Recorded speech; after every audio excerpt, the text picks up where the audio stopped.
Boa noite, graça e paz. Você está feliz de estar aqui essa noite? Então fala para a pessoa do teu lado, se você soubesse quem eu sou, você faria um pix agora. Você não tem ideia de quem eu sou. Fala aí para ela. Aproveita que eu ainda estou fazendo em leves prestações. Como é bom estar nessa casa. Estive aqui em novembro do ano passado. E é sempre bom estar nessa igreja, estar com o pastor Germuti. Preguei no aniversário dele, estou pregando no aniversário da pastora. Eu tive a honra de pregar quando eles pastoreavam uma igreja que lá em Niterói, São Gonçalo, aquela região. E assim, era o nível de luta mais hard que um pastor pode ter na vida. E a minha amizade já vem de mais de 20 anos com o pastor Germuti, mais de 30 com o pastor Silas. Então, estou muito alegre de estar aqui essa noite com vocês outra vez. Precisei fazer uma campanha no Universal para poder vir aqui. A porta não estava abrindo. Mas Deus visitou com força esse servo. Ele lembrou. Gritei lá no monte, Senhor, pega o Germuti onde ele estiver agora. Aí ele falou, Jô, se dá para você vir aqui? Eu falei, claro, agora. Quer que eu vá agora ou daqui a pouco? Ele falou, no dia 16. Então, uma honra estar aqui. Privilégio de te ver, amigo. Preciosa também a sua vida, pastora, seu aniversário. Que Deus continue abençoando a senhora de forma profunda e tremenda, viu? Bom também, eu peguei esse menino no colo. Aí ele chegou na sala e falou assim, não te conheço. Quase meti a mão nele. Falei, vou descer da cruz e pegar no pescoço do Azaf. Porque eu era pastor jovem, ia pregar nos congressos de jovens da DEVEC, e ele estava lá, né, dando trabalho. Meu Deus, pega esses que dão trabalho e faz essas coisas lindas. E bom rever os pastores aqui dessa casa. Quem não me conhece aqui, levante a mão, por favor. Quem não me conhece, vocês não perderam nada. Eu sou de Campinas, do interior do estado de São Paulo. Quase que todos os voos passam por Campinas agora. E quando você passar por Campinas, uma cidade de 1.300.000 habitantes, nós estamos lá pastoreando a família da fé, servindo a Deus. Agora, dia 14 de março, eu completei 36 anos de vida pastoral. E tive a honra de consagrar meu filho, a 4ª geração de pastores, na nossa casa. Eu e a minha casa estamos servindo ao Senhor. Eu tenho agora pai pastor, vô pastor, irmãos pastores, tios, cunhados, pastores e pastoras, e agora filhos, que estão servindo ao Senhor. Sou casado com a pastora Beta. Eu orei muito, ela não orou nada, cada um pede a Deus algo, e quem não pede se lasca, recebe. Eu pedi aquela bênção, ela recebeu essa luta, mas Deus seja louvado. Sou pai da Bela e do João, como disse, e quando você orar, ora pela Bela, e a Bela daqui 60 dias vai casar, né? E quando esse obreiro chegou lá, a Bíblia diz que o inimigo vem vestido de anjo de luz.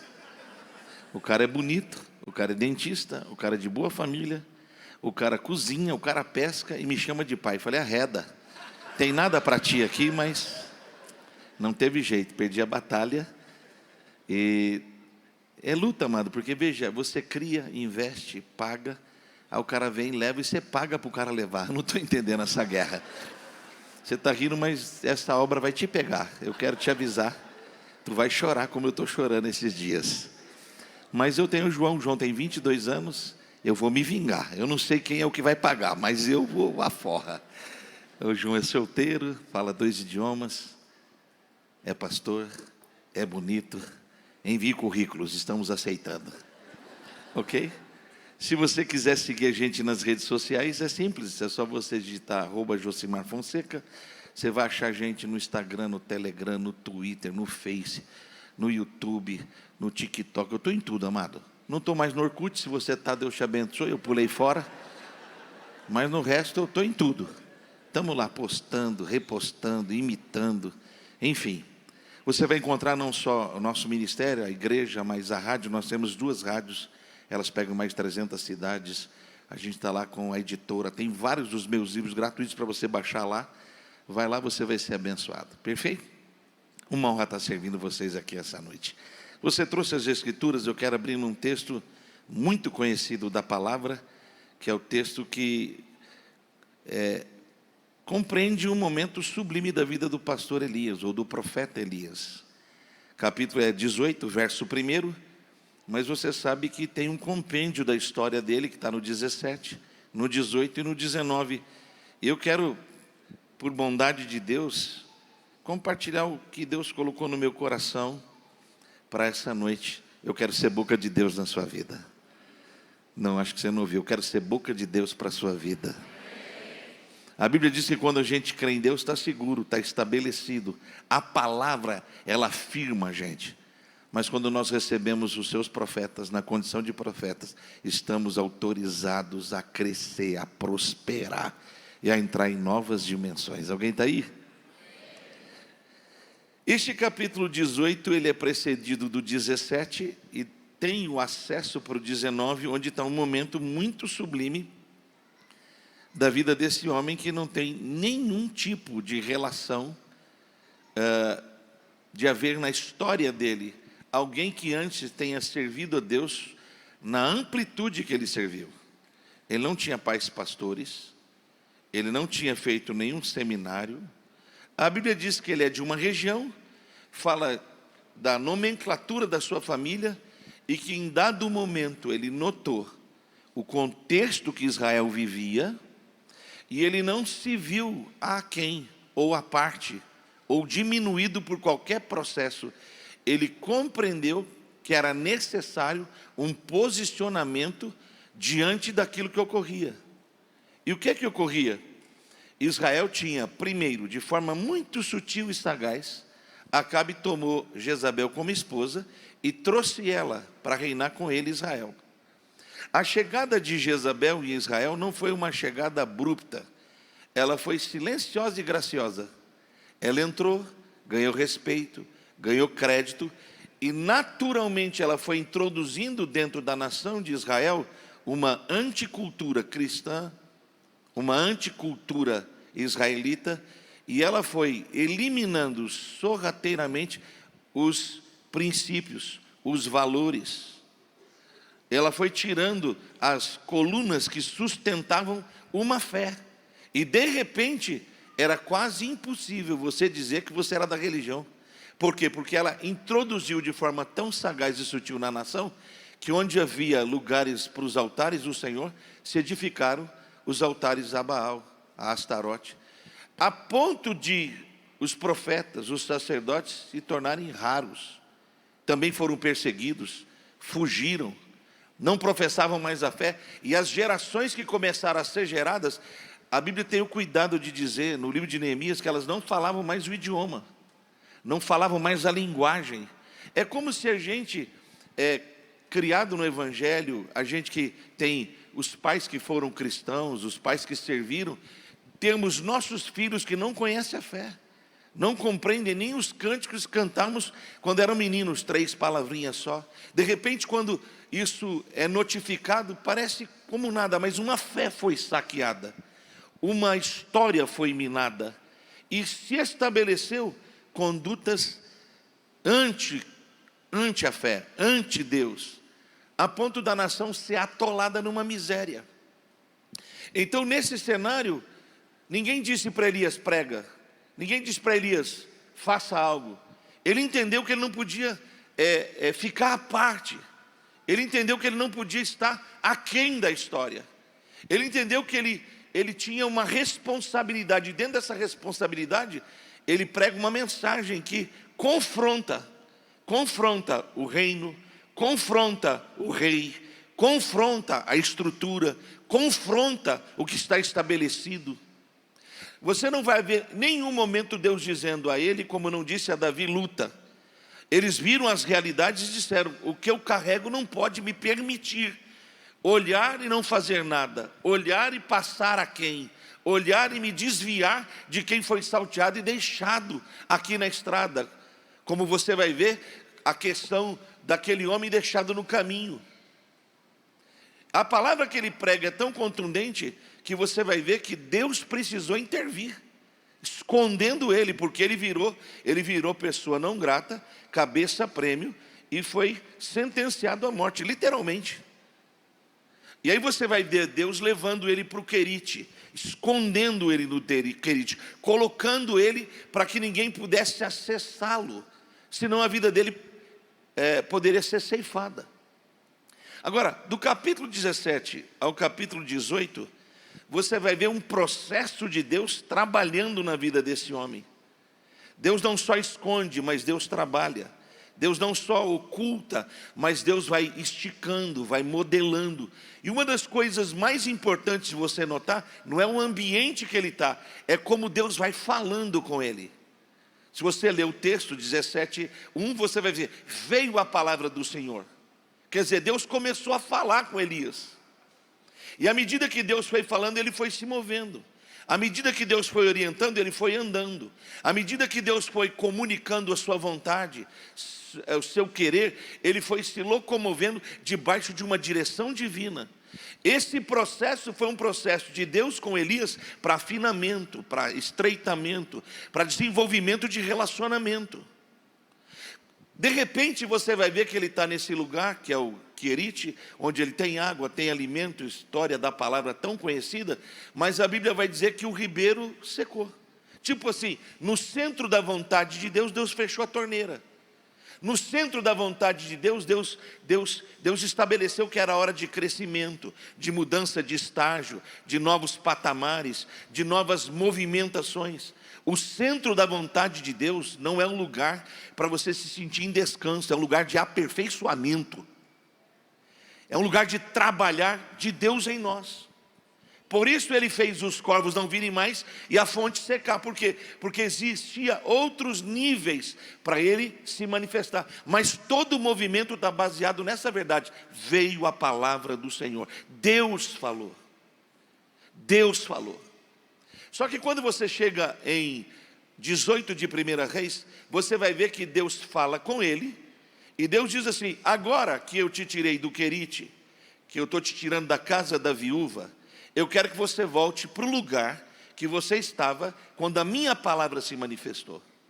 É como se Deus tivesse habilitado ele para voltar para aquele ambiente. É como se Deus tivesse construído nele estruturas suficientes para o nível que ele vai chegar. É como se Deus tivesse elaborado nele condições de retornar àquele campo de batalha, agora com uma promessa, porque o verso primeiro vai dizer assim, você volta para aquele ambiente, porque eu vou mudar aquele cenário. Você volta para aquele ambiente, porque eu tenho uma obra para realizar lá. Eu te devolvo para uma batalha, mas já te afirmo, vou te dar vitória e vou derramar bênçãos que não se podem aquilatar ou medir. Agora, isso está baseado no quê? No que ele está ouvindo. Quando você chega no capítulo 18, você vai ver que ele retorna a Acabe e encontra ele. Ele propõe, você segue esse Deus, você serve esse Deus, você trouxe essa cultura estranha para cá. Então, dentro dessa realidade, o Deus que responder com fogo é Deus verdadeiro, é Deus real, é o Deus da nação. E você conhece a história do Carmelo. A nação foi trazida para lá. Os profetas de Baal e Acera chegaram. 450 mais 400. E Elias. E eu queria te ajudar num detalhe que é muito importante. A gente tem uma realidade, às vezes, na nossa cultura bíblica, de ler a palavra, de olhar os textos e às vezes, não entender o que está acontecendo. Quando você vê Elias, sempre vai dar um ar que ele está sozinho. Mas isso não é verdade. Você se lembra lá em 1 Reis 19, quando ele está debaixo de medo, cultura de vitimismo, depressivo, perdeu o caminho, ele diz para Deus, sobrou só eu. Aí Deus fala uma coisa que é importante e tem a ver com esse momento aqui. Elias, eu tinha mais 7.000 para usar, mas escolhi usar você nesse momento para a minha glória. Quando você falar que o que você está vivenciando, que o que você está lutando, que o que você está enfrentando, você está sozinho, não diga jamais isso. Sempre reafirme o caráter da graça e a soberania de Deus, que sabe o que está fazendo quando escolheu você para esta hora e para esse momento. E você e Deus sempre serão maioria absoluta. Alguém está aí hoje à noite ou não? Os profetas de Baal vêm e oferecem as suas ofertas e não há respostas. Mas o texto vai dizer desta forma, está aí no 18:30, que ele congregou o povo para perto de si, restaurou o altar que estava em ruínas, colocou cada pedra no devido lugar, pôs lenha, pôs a oferta, cavou um rego, colocou água, e no devido momento da oferta, ele fez uma oração simples de 30 segundos, baseada em duas verdades: Deus dirige a minha vida, e eu sou servo em obediência, nada mais. Deus está nesse processo, e eu sou servo que obedece à direção. 4 coisas aconteceram, e eu quero profetizar que vão acontecer, não só nessa igreja, mas na sua vida nesses dias. Primeiro está aí no verso 39, diz assim: caiu fogo. Repete: caiu fogo. Literalmente, depois dessa oração simples, mas recheada de graça e verdade, o fogo caiu. E eu estou profetizando, vai haver avivamento na sua casa. Vai haver avivamento nesse ministério. Vai haver avivamento aqui em Curitiba, que vai chegar até Porto Alegre e vai cruzar fronteiras, porque o nosso Deus tem uma obra para realizar. Avivamento é trazer vida aonde não havia vida, é trazer esperança onde não havia esperança, é trazer poder, autoridade, calor da graça. E esse ano que nós temos para frente é ano de avivamento. Vai cair fogo. Se prepare para ser avivado, se prepare para ser visitado pela palavra, se prepare para ver o extraordinário de Deus onde você está localizado. Alguém está aí essa noite ou não? Segunda coisa que caiu, não só caiu fogo, mas também a Bíblia diz que uma nação inteira teve seu vocabulário, teve a sua comunicação e a sua relação com Deus estreitada, restabelecida e manifesta. Uma nação começou a declarar: só o Senhor é Deus, só o Senhor é Deus, só o Senhor. Eu estou profetizando, levanta a mão, eu quero declarar. Você vai ver boates fechadas, você vai ver prostíbulos fechados, você vai ver bocas de fumo fechado, você vai ver avivamento de Deus se manifestando, e gente que nunca você diria que adora a Deus, incluindo a sua família, antes que fim de esse ano, batizada, servindo e adorando, porque Deus tem pressa para visitar essa nação. Alguém pode dizer glória a Deus aí onde está ou não? Terceira coisa, Abraão, porque foi uma terceira coisa que caiu, está no verso 40. A Bíblia diz assim, que os profetas de Baal e Acera, os inimigos de Deus, naquele dia caíram por terra. Eu vim aqui profetizar. Eu não sei contra o que você está lutando, eu não sei contra quem você está lutando, eu não sei como Satanás se organizou para te atacar, mas eu tenho uma boa notícia: vai cair 1000 de um lado, vai cair 10.000 de outro, mas eu vejo você, sua casa, sua família blindada, estabelecida, protegida pela graça e pela poderosa palavra. Oh meu Deus, alguém pode dizer glória a Deus aí ou não, amado? Agora escute.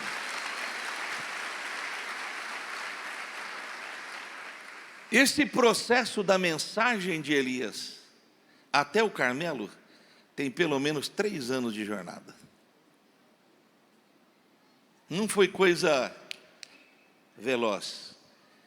Nós temos uma ideia que as coisas são ligeiras. De vez em quando Deus acelera. Você sabe que Deus chegou na casa de Abraão, ele estava sentado do lado de fora, no calor do dia. Tinha passado 24 anos da promessa. Só que quando Deus visitou Abraão na tenda, acelerou. Por que acelerou? Porque naquele dia Deus percebeu que se ele não entrasse na história de Abraão, a casa caía. Nenhum homem que está naquele deserto fica no dia de calor do lado de fora, se ele não tiver uma angústia terrível do lado de dentro. E está na Bíblia, quando ele olhou, ele estava olhando para o chão, olhou para o chão, ele viu 1. Aí ele olhou direito, focou, viu 3. Por que viu 3? O Pai, o Filho e o Espírito Santo estavam chegando naquela casa. Eu quero declarar que nesses dias, quando Deus ajustar seu foco, você não vai ver só Ele chegando, você vai ver o Pai, o Filho e o Espírito Santo chegando, porque Deus tem pressa para abençoar a nossa casa. Acelerou. O que não aconteceu em 24 anos, aconteceu num ano. Mas literalmente certos processos, eles precisam de um time. Certos processos necessitam de trabalhar e tempo. Agora, quem falou de fogo foi Elias, quem falou de chuva foi Deus. Quero começar a pregar agora. Quando ele sai desse cenário do Carmelo, o verso 41 vai dizer assim, que ele falou para o rei: você pode ter um tempo de mesa, sobe, junta seus servos, senta à mesa e se delicia, mas eu não posso estar nesse processo. Por quê? Está aí no texto, verso 41, se tiver na tela você vai ler. Ele percebeu que havia algum empecilho para uma outra manifestação que só vem daqui a pouco. E a minha pergunta é, como é que uma coisa que eu falo, Deus faz ser rápida, e uma coisa que Deus diz que vai fazer, demora? Existem coisas muito importantes nesse texto. Por exemplo, a restauração do altar é uma coisa fundamental para quem quer viver a manifestação da glória de Deus.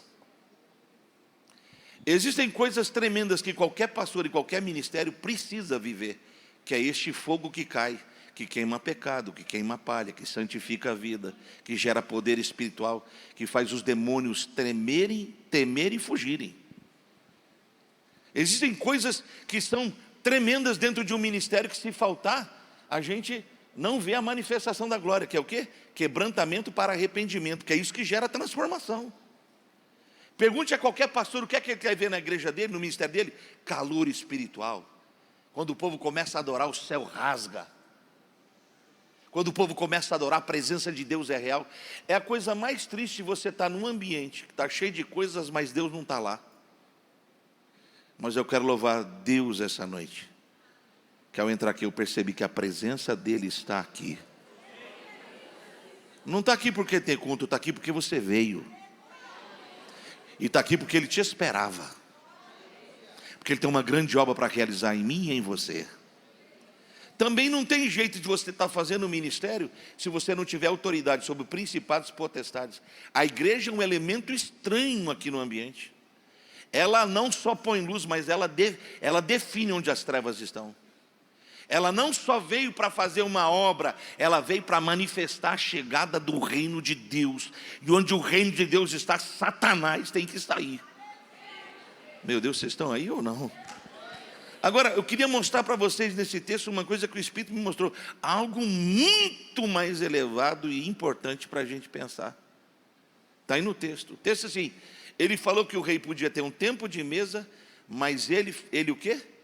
Ele ouvia. Ele o quê? Nesses 3 anos que ele passou nesse processo com Deus, Deus foi afinando a audição de Elias. Preste atenção, ele está no ambiente do Carmelo, a nação está lá, os inimigos estão lá, o rei e seus soldados estão lá, o ambiente está tomado, mas existe um homem que tem a capacidade auditiva de dizer: eu já ouço. Tem muito ruído estranho, mas ele diz assim: tem algo que eu já ouço. Não é algo pequeno, não é algo limitado, é algo glorioso que está no ambiente sobrenatural, entrando no natural. E veja, por que ninguém percebeu? Por que Acabe não percebeu? Por que o pastor auxiliar de Elias não percebeu, mas ele disse: eu já ouço. A gente está muito apaixonado e a gente fica muito vibrado quando alguém chega e fala assim: olha, Deus está me mostrando, eu vi. E eu queria ajudá-los num sentido. Deus procura mais do que visionários. E Deus nesse dia está procurando as pessoas que estão auditivas. Foi Ele que disse: as minhas ovelhas ouvem a minha voz.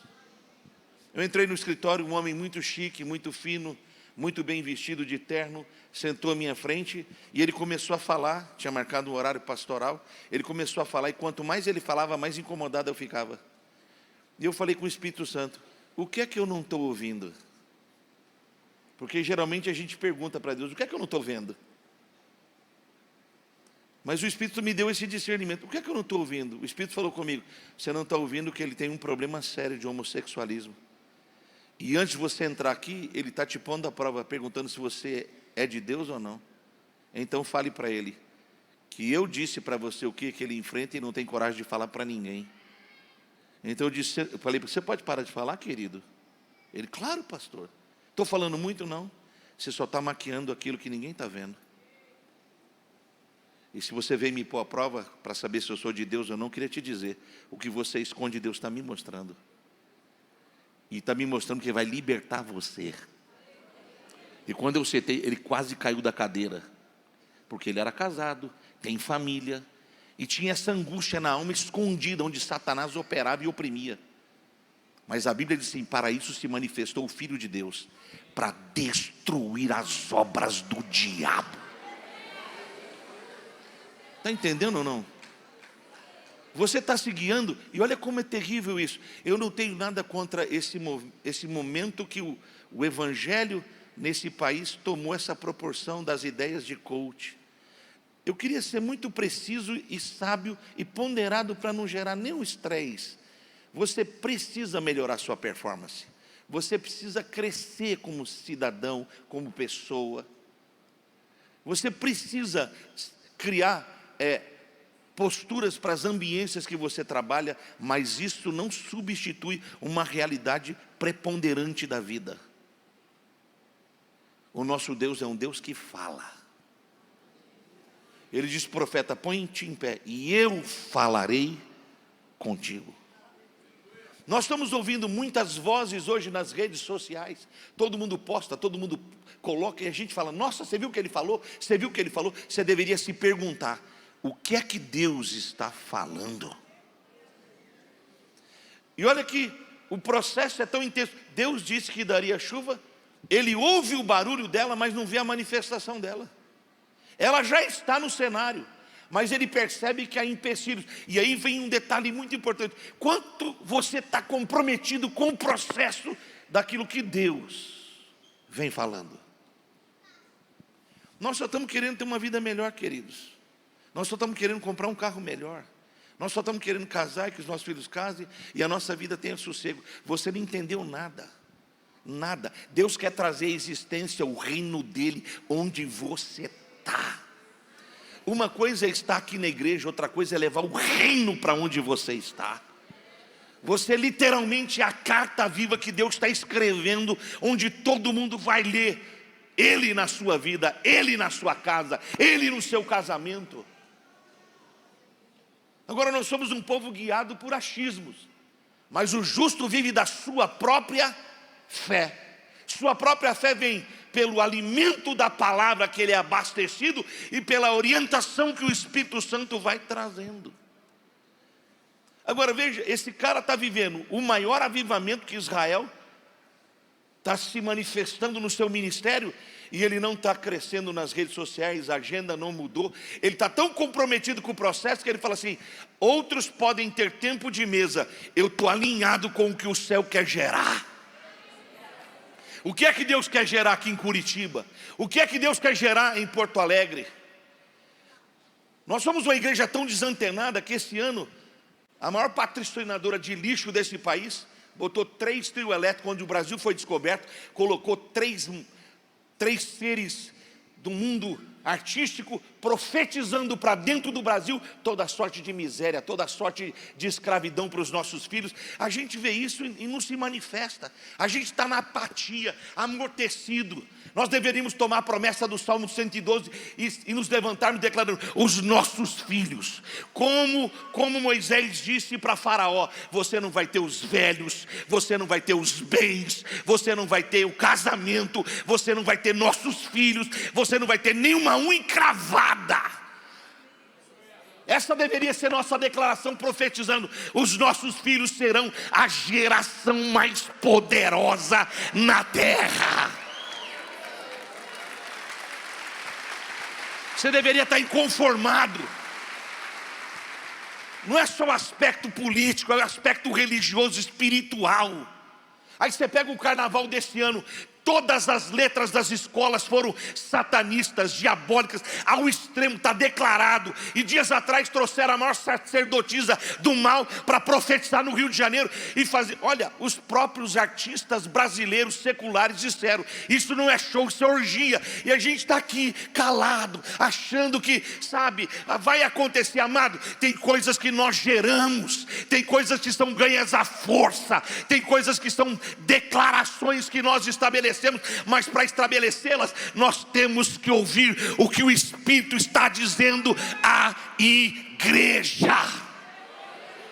Não está dizendo a ADVEC, está dizendo a noiva no Brasil, está dizendo aos pastores do Brasil, que Deus nos livre desse lixo espiritual, vendável, comercial, e nos leve de volta a um tempo como aquele de Jó, que santificava a sua casa, seus filhos, para que Deus se manifestasse.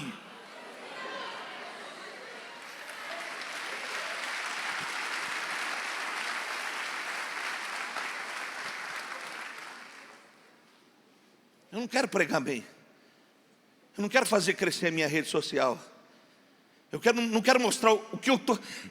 É um besterol tão grande, é uma vendagem do nosso ego. O cara vai para o chão, ele acaba de ver Baal no chão, ele acaba de ver a Sera no chão, ele acaba de ver a nação glorificando, e ele desce. Consegue entender isso? Ele não está desfilando em carro aberto, ele não está sentado à mesa do rei, ele desce, enfia a cara entre os joelhos, mete a cara no pó, porque quanto mais baixo, mais audível o ruído, mais audível a voz. Quem está aí? Quem está aí? Quem está aí? Esses dias são dias para a gente se vestir de saco, são dias para a gente pôr a nossa casa de jejum, esses dias são dias para a gente desligar as redes sociais e a gente clamar até que do alto venha respostas substanciais. Não é para a minha vida e para a minha necessidade, é para aquilo que Deus quer gerar. Eu quero declarar aqui: o avivamento que Deus tem para o Brasil não será roubado por feiticeiros, por canais de televisão, por outros que estão com grande influência nessa nação. Deus ainda tem um povo que não beijou Baal, que não se curvou. Deus ainda tem um remanescente, Deus ainda tem profetas. Alamai sumirecaba darachaya.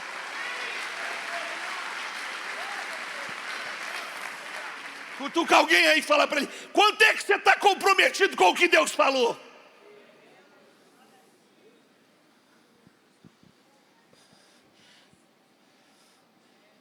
Qual é o nível de comprometimento? Você chora ou não chora quando você vê um estado jogado?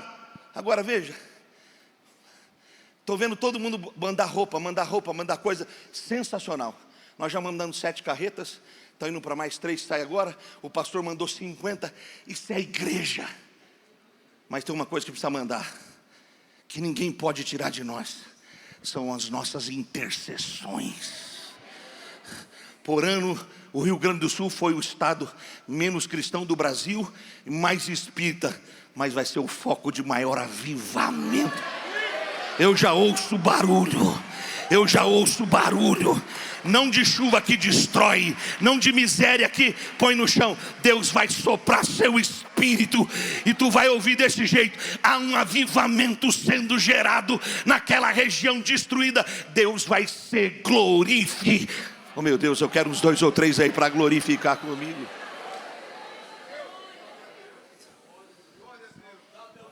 Ele não cessou de ser constante, porque não teve resultado imediato. E ele pôs um moço para observar, porque ele não precisava de sinal, mas Deus falou com ele: quando você vê o meu sinal, corre, porque vai cair coisa grande. Enquanto ele não viu a manifestação da confirmação, ele continua onde? De joelho. Para de comparar a tua vida com quem está vencendo, com quem está melhor, com quem está em mesa melhor, com quem está com mais emprego, com mais dinheiro, mais seguidores. Seu processo não é mesa, seu processo é comprometimento com aquilo que Deus falou. Ai, ai, ai. Na 7ª vez o menino desceu e falou assim: até agora não tinha nada, mas eu acabo de perceber que uma nuvem do tamanho da mão de um homem está se movimentando lá no horizonte. Eu também quero declarar, eu não tinha visto nada, só estava ouvindo, mas agora os meus olhos percebem. Há uma pequena nuvem se manifestando na nossa direção. Eu quero dizer para você, tem coisa que demorou, tem coisa que pareceu que não ia chegar, mas aperta o cinto, acelera, porque vai cair pesada. Chuva, quem está aí para glorificar o Senhor? No verso 45 diz que essa chuva caiu.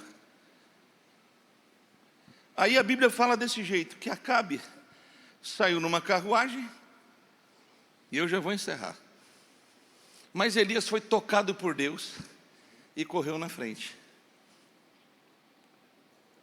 1 Reis 19.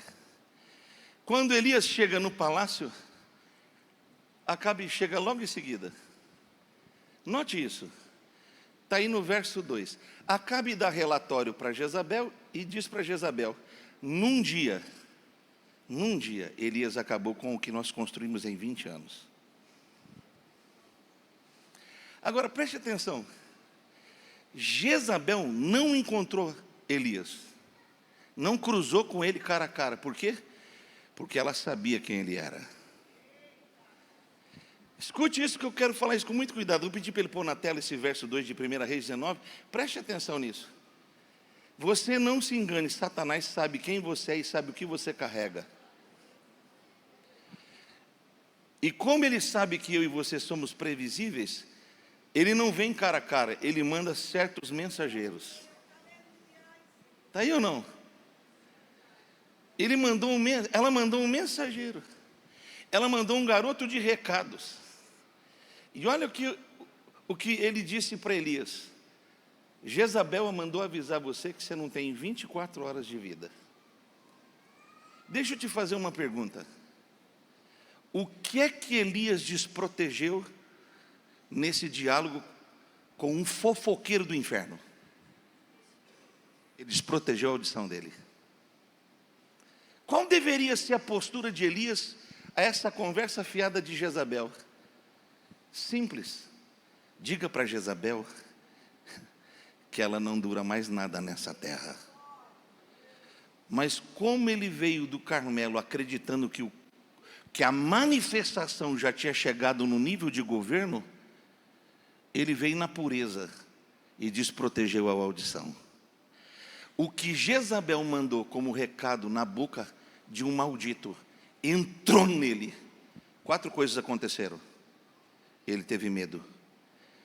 Ele deixou de guiar-se pelo que ele ouviu de Deus e permitiu que um sentimento governasse ele. Ao se permitir ser governado por outra voz, ele perdeu o caminho dele, fugiu para o deserto. Terceiro, ele abandonou a graciosidade dos relacionamentos. E por fim, achou um zimbro e pediu para morrer. O mesmo cara.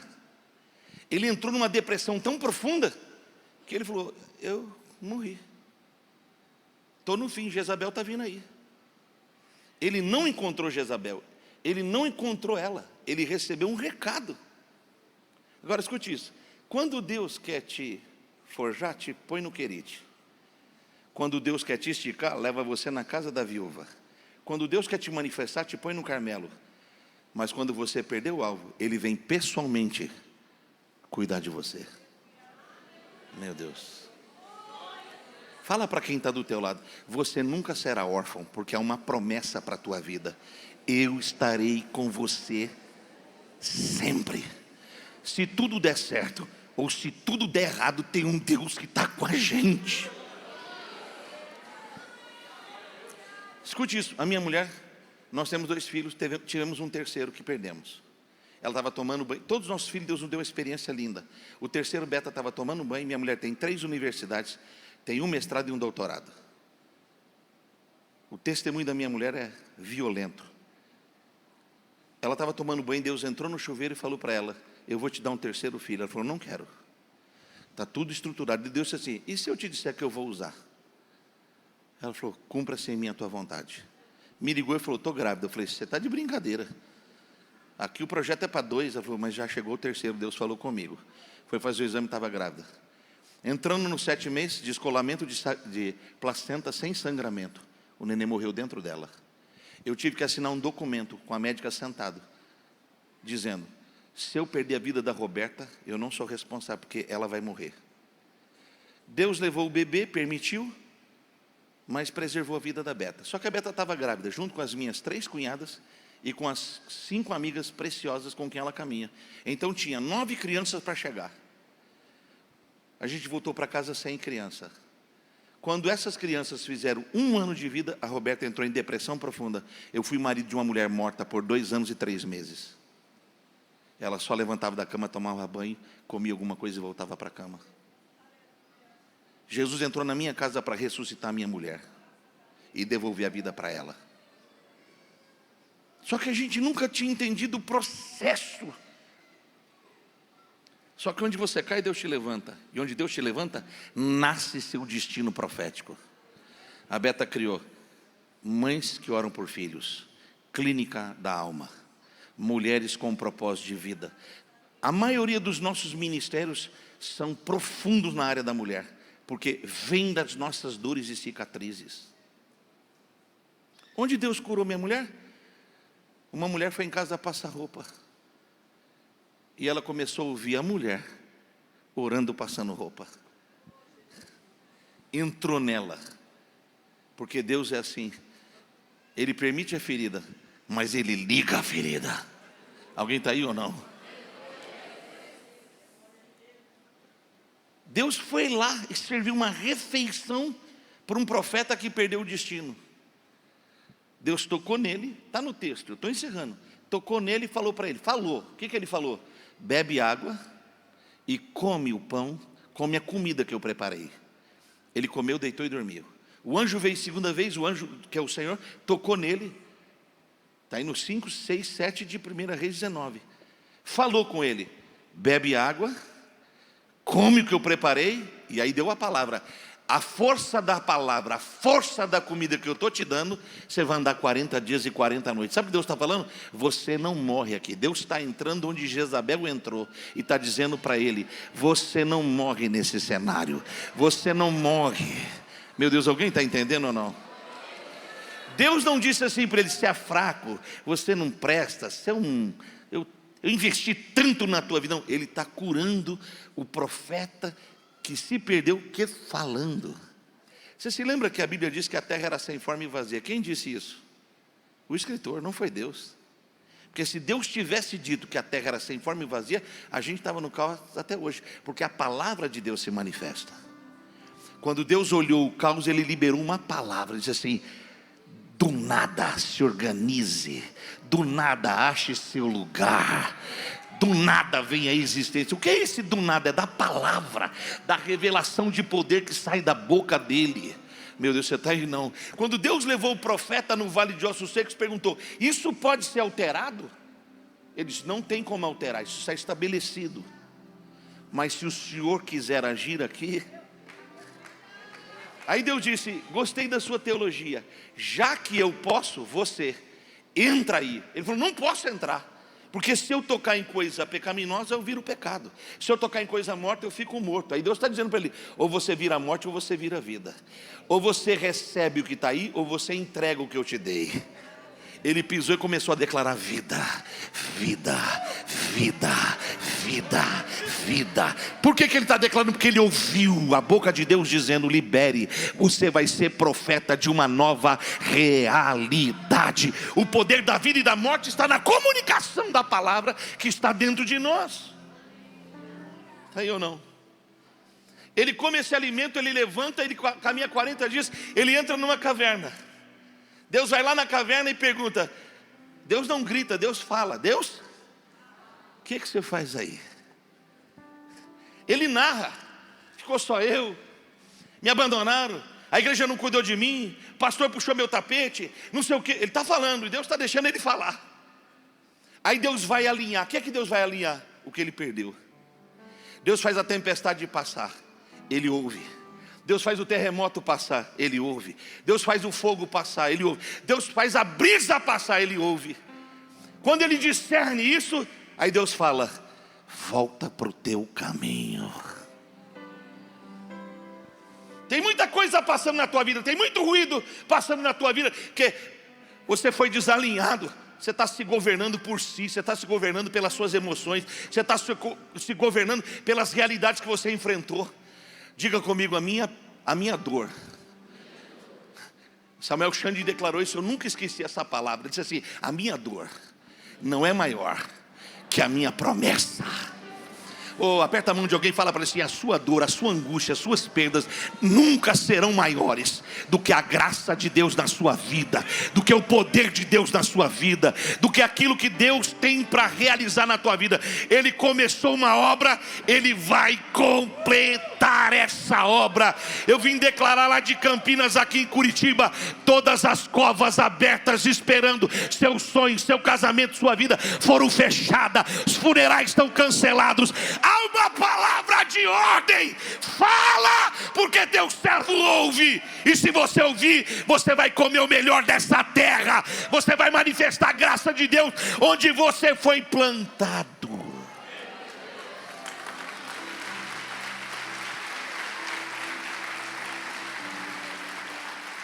Ouça-me, eu fecho e a gente ora.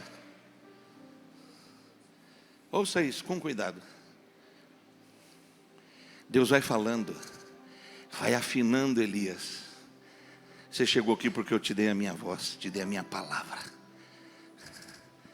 Jezabel discerniu que eu ia te entregar, então ela soltou a voz dela, porque ela é a voz que mata a voz profética. Tem muita coisa que Satanás mandou mensageiros para matar a voz profética dentro de você. Deus vai trazer fogo na tua vida, que é poder, é sobrenatural, é mistério, é revelação, é graça. Deus vai trazer chuva na tua história, que é a bênção, é a prosperidade, é a confirmação do cuidado dele para a sua vida. Mas Satanás está mais preocupado com o que ele pode te roubar. E estava roubando de Elias um nível de governo e autoridade que Deus estava entregando. Olha o que Deus diz para ele aqui no final do capítulo 19. Lá no verso 15 e 16, Deus diz assim: volta a teu caminho, volta a andar ouvindo a minha voz, volta a ser guiado por mim. Não perde a minha voz, amado. Se é uma coisa que eu preservo, a coisa que eu mais preservo na vida não é meu nome, porque eu já aprendi aquilo que Paulo declarou: não mais vivo eu, Cristo vive em mim. Pare de tentar impressionar as pessoas pelo carro que está lá fora, pelo condomínio que você mora, pelo êxito que você alcançou na vida, e comece a se perguntar: esse é o maior tesouro? Não fique uma pessoa coisificada. As minhas ovelhas ouvem. Eu estava vindo para cá. Aí o aeroporto está lotado de amarelinho, os caras que multam. Por quê? Porque no nosso aeroporto, uns caras instalaram umas antenas que bloqueiam os sinais dos Ubers. Olha que doideira. Uma engenharia gringa, o cara trouxe para cá. Quando você está descendo no aeroporto, você chama um Uber de fora, ele pega o sinal e vem. Quando chega no aeroporto, some, ele não consegue chegar, não consegue identificar, por causa desse bloqueio. E uns 4 ou 6 caras fizeram essa quadrilha e colocaram os carros dele dentro do aeroporto. Foi descoberto, polícia para todo lado. Imagina você chega no aeroporto, não tem onde parar carro. Os caras, sabe, os amarelinhos, não sei como é que chama aqui, também amarelinho? Ou marronzinho? Os caras do Cetransp, da motinho, que fica... Conhece essa seta? É os filhos de Jezabel. Meu Deus. Tira isso aí da mensagem. Cara, eu quase perdi o voo porque teve que dar uma volta, que não tinha lugar para parar. Aí eu estou dando a volta, eu falei assim: Deus, o que é que eu não estou ouvindo?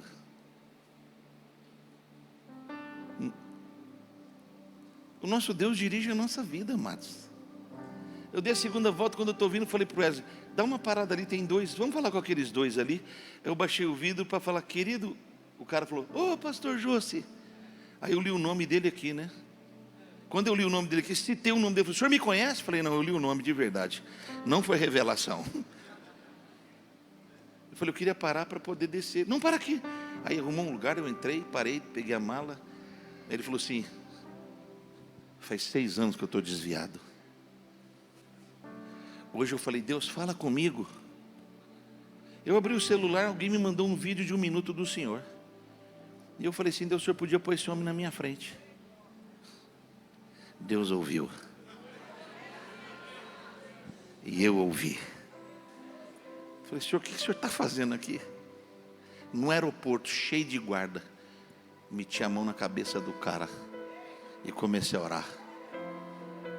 Porque eu não tenho que me envergonhar de ninguém. Eu carrego uma unção. Olha o que Deus disse para Elias. Jezabel queria roubar de você mais do que o fogo, mais do que a chuva. Queria impedir você de receber a unção. Eu te levantei para ungir reis e profetas, pastores. Deus não trouxe vocês aqui para fazer essa igreja crescer. Deus não juntou vocês para vocês terem uma família linda como vocês têm. Deus trouxe vocês aqui para ungir reis e profetas. Pode ser que daqui a uns anos você não esteja em Curitiba, não esteja no Paraná, não esteja nem no Brasil.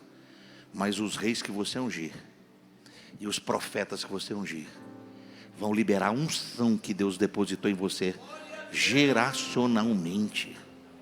Alguém está ouvindo o que eu estou falando aqui ou não? Eu não vim aqui para fazer meu Instagram ter 1 milhão, 2 milhões, se tiver, amém. Eu não vim aqui para todo mundo vibrar para me ver. Que as pessoas se esqueçam de mim, mas não se esqueça da unção que foi liberada. A Bíblia diz que a unção quebra jugos. A Bíblia diz que os que Elias ungiu foram os que mataram Jezabel. Você está desejando ter uma porta de emprego, você está desejando que a sua empresa cresça, louvado seja Deus.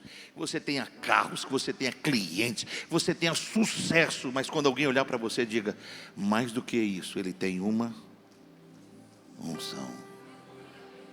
Mais do que isso, não é coreografia, não é, olha, manto, fogo, é a presença. É a presença. Elias ouviu. O que Elias ouviu foi tão poderoso que ele ouviu até por Eliseu, porque Eliseu estava trabalhando, ele passou por Elias, Elias passou por Eliseu e falou assim, o Senhor falou de você para mim. Segue, o cara largou tudo, sabe por quê? A unção atrai.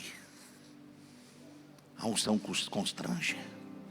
Você está enfrentando suas lutas no casamento, você está enfrentando as suas lutas na empresa, você está enfrentando as suas lutas com os seus filhos que não querem o Evangelho, você está enfrentando desafios gigantescos, você está usando as armas erradas. Você deveria ter pressa. Não é de ouvir profeta, amado. Que Deus ajude você a corrigir essa rota. Que você ouça de Deus e que venham os profetas e confirme o que a boca de Deus falou para você. Alguém está entendendo o que eu estou falando? Qual é a minha oração aqui essa noite? Mais do que receber uma palavra toda quinta-feira, mais do que receber um vídeo que seja uma nova revelação, a gente ouça a voz. Olha o que a palavra diz: as minhas ovelhas ouvem a voz e acham as pastagens verdejantes, acham as águas tranquilas. Passa pelo vale da sombra da morte, mas são guardadas e guiadas. Quero que você fique em pé, por favor. Eu quero fazer uma oração essa noite. Jesus pôs o dedo no ouvido de um homem e falou assim: abra-te. Meu Deus, você está aí ou não? Jesus pôs os dedos no ouvido de um homem e disse assim: abra-te. E a audição foi aberta. Eu jogava futebol, eu encerro aqui. Eu jogava nas categorias de base do Guarani, estava me profissionalizando. Tudo que ia acontecer na minha vida, minha mãe dizia assim: Deus falou comigo. Meu Deus, me dava uma raiva, porque Deus falava com a minha mãe. Um dia, jogando uma partida de futebol, perdi um gol, a torcida xingou. A gente foi campeão paulista de 86, você pode olhar lá no Guarani. Naquele dia eu fiz uma oração, falei assim: Deus, como é que você fala com meu pai? Como é que você fala com a minha mãe e não fala comigo? O senhor tem filhos prediletos? Como é isso? Pela primeira vez, eu tinha 16 anos, eu ouvi essa voz inconfundível que tem guiado a minha vida. Eu ouvi o Espírito Santo falar comigo pela primeira vez. Eu pensei que eu estava louco. Eu fui para casa, minha mãe estava na cozinha. Ela falou assim: você está com uma cara estranha. Eu falei: mãe, como é que Deus fala? Ela começou a me explicar, falar da palavra. Aí eu falei para ela: Deus falou comigo. Ela riu. Falou assim: é ruim de Deus falar com você, hein? Você crê nisso, mano? Falei: por que Deus não falaria comigo? Porque eu venho orando há alguns anos para Ele falar e você vem se recusando a ouvir. Como é que Ele falou? O que é que Ele falou? Eu falei: mãe, Deus falou isso aqui. Ela falou assim: Ele falou, porque eu já ouvi Ele falar. E ela me disse: guarde isso como um segredo e não perca essa voz jamais. Povo da ADVEC, povo de Curitiba, povo de Deus, você não precisa de amuletos. Eu vou falar isso com muito cuidado, não entenda. As campanhas são para ajudar a edificação da sua fé. Os processos são para ajudar seu crescimento. Mas o que você precisa, criar um ambiente na sua casa, onde Deus fale e você ouça. Na sua casa tem um lugar para a sua mesa, para as refeições. Na sua casa tem um lugar para o seu carro. Na sua casa tem um lugar para você dormir. Na sua casa tem um lugar para as suas roupas. Na sua casa tem um lugar até para os seus pets. Mas nós não construímos lugares para Deus estar conosco. Que essa seja uma noite que Deus diga: abra-se.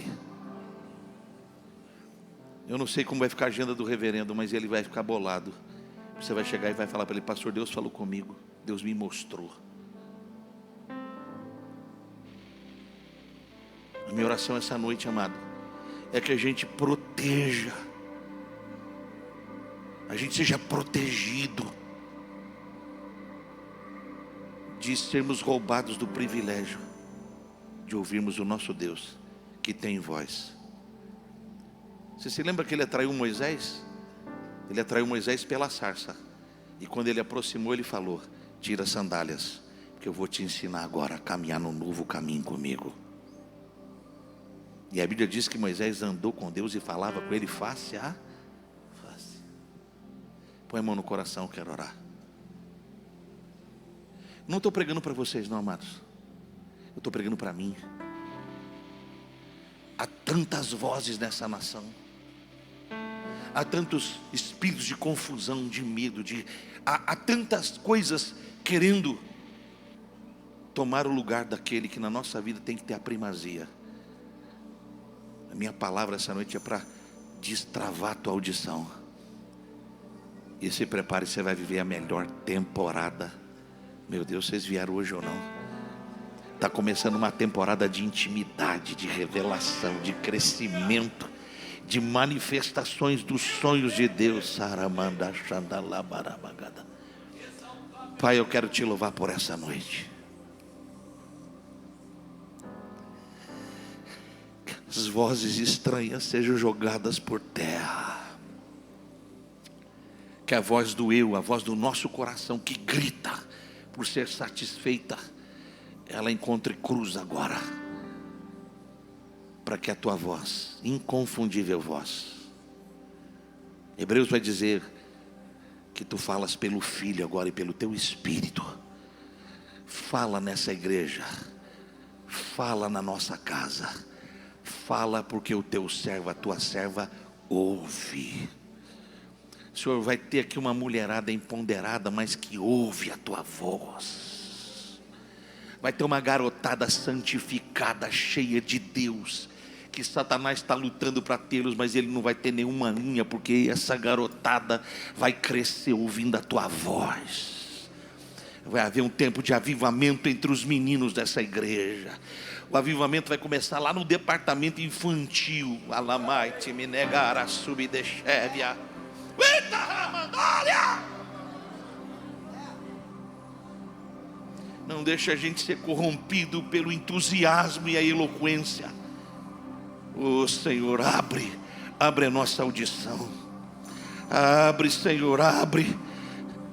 Nós não podemos pregar para os outros e ser reprovados. Nós não podemos carregar essa arca e essa glória num carro de boi.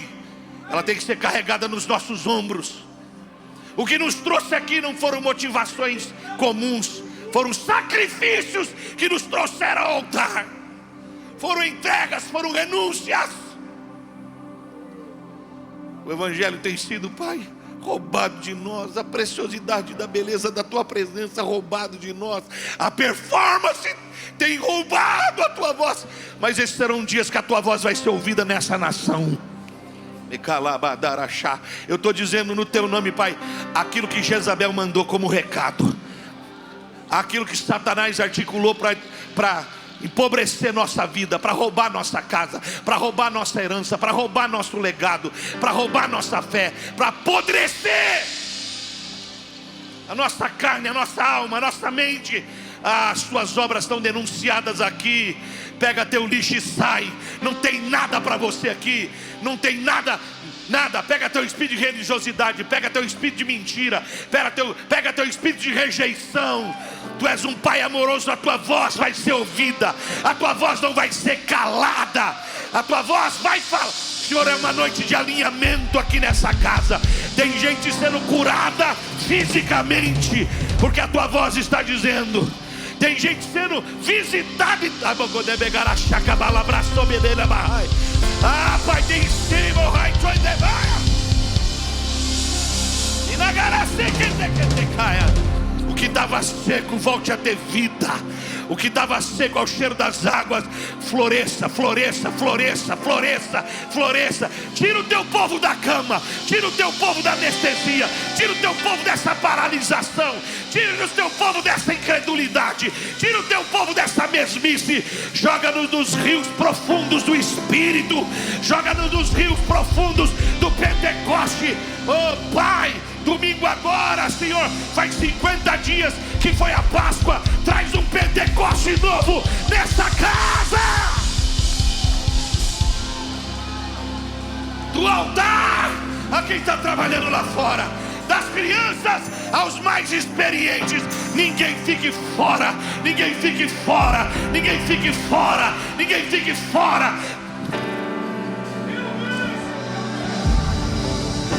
Abra-se, abra-se, abra-se.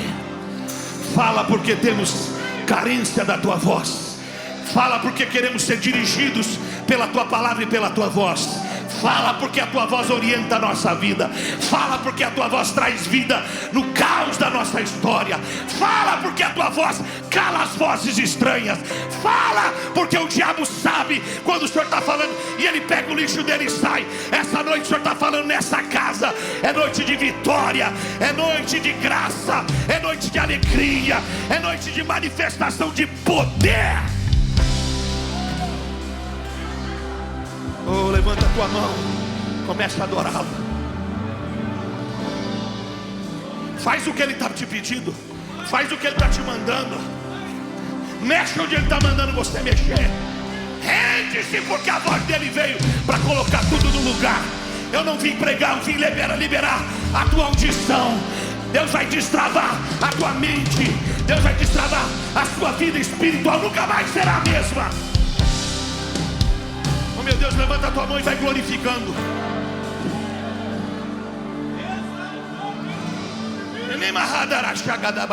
Seja renovado no Espírito Santo essa noite. Seja renovado no Espírito Santo essa noite. Volte a orar línguas. Recuperação machada essa noite. Volte a exercitar os dons do Espírito que Deus te deu. Esse culto, sem te dar essa oportunidade, você que está aqui, Você quer ter um encontro pessoal com Jesus. Você foi convidado por alguém. Pastor, eu estou sentindo algo tão diferente dentro de mim. É o Espírito falando com você. Ele dizendo: eu tenho uma obra na sua vida, eu quero transformar a sua vida, eu quero trazer de volta o que foi quebrado, o que foi avariado, eu quero consertar a tua vida. Quem sabe você está afastado, quem sabe você se escondeu dentro de uma caverna como Elias. Deus hoje te chama ao caminho, Deus hoje te chama de volta. Oh, eu não tenho muito tempo, a gente estourou um pouquinho o horário, então se você quer receber Jesus hoje como seu Salvador, se você quer voltar hoje aos caminhos do Senhor, eu vou pedir